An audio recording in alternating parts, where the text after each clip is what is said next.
1966 പുറത്തിറങ്ങിയ സൂരജ് എന്ന ഹിന്ദി ചിത്രം ശങ്കർ ജയകിഷൻ്റെ മാസ്റ്റർ വർക്കുകളിലൊന്നായിരുന്നു. രാജേന്ദ്രകുമാറും വൈജയന്തിമാലയുമായിരുന്നു ഇതിലെ നായികന്മാർ. ആ വർഷത്തെ എല്ലാ ഫിലിം ഫെയർ അവാർഡുകളും സൂരജ് എന്ന ഹിന്ദി ചിത്രം കരസ്ഥമാക്കി. ഗായകനുള്ളത്, ഗായികയ്ക്കുള്ളത്, മികച്ച ഗാനരചന, സംഗീതം, എല്ലാത്തിനും.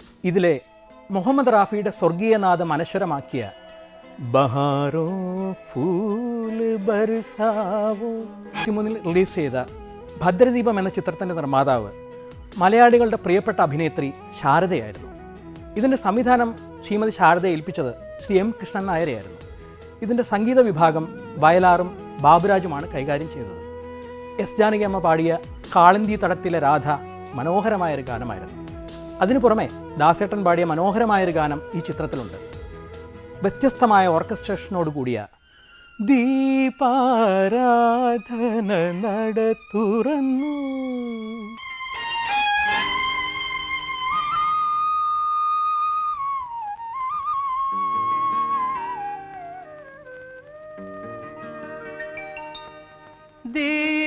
ദീപാരാധന നട തുറന്നു, ദിവസദലങ്ങൾ ചുവന്നു,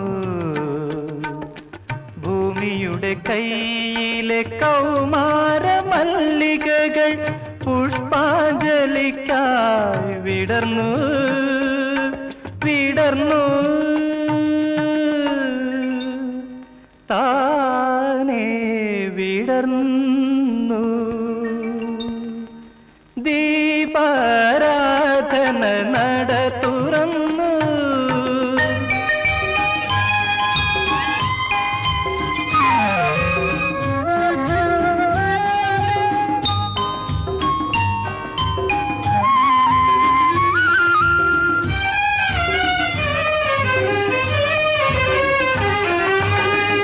ചന്ദന മുഴുക്കാപ്പു ചാത്തിയ ശരൽക്കാല സുന്ദരി ശശിലേഖേ,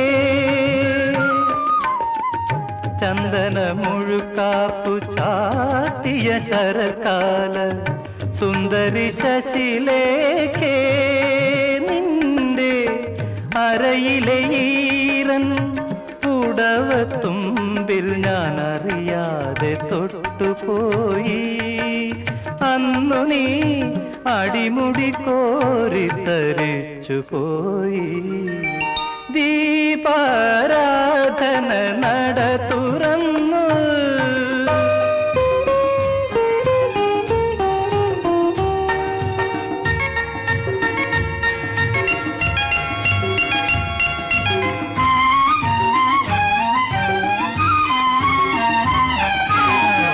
അറ്റം കെട്ടിയ കാക്കൂന്തലിൽ ദശപുഷ്പം ചൂടിയ യുവകാമിനി, ദശപുഷ്പം ചൂടിയ യുവകാമിനി, അരികിൽ ഞാൻ വന്നപ്പോൾ എന്തിനു മാറി നീ തൊഴുകൈവല്ലികൾ പടർത്തി എന്നെ നീ തളിരിട്ട ലജ്ജയിലുണർത്തി. ദീപാരാധന നട തുറന്നു, ദിവസദലങ്ങൾ ചുവന്നു, ദീപാരാധന നട തുറന്നു.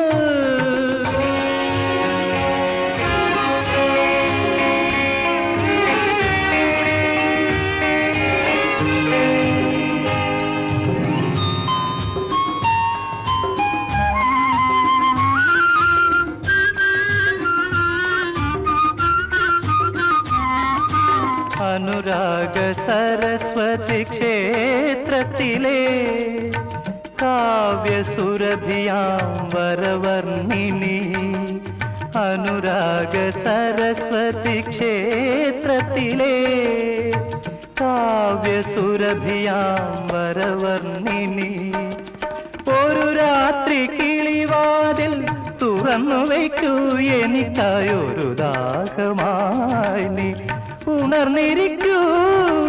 ഒരു രാത്രി കിളിവാതിൽ തുറന്നു വയ്ക്കൂ എനിക്കൊരു ദാഹമായി നീ ഉണർന്നിരിക്കൂ.